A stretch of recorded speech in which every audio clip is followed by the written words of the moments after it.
Let me show you how to create face swap AI images with AI. Let's start video. Firstly, search bing.com.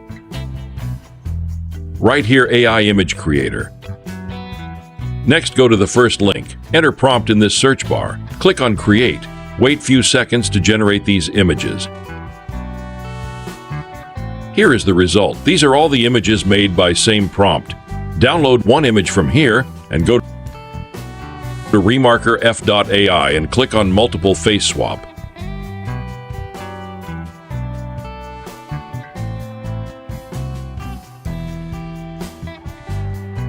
Upload image where you want to swap face. Then swap first one with Ronaldo face, swap second one with your image, and go for swap.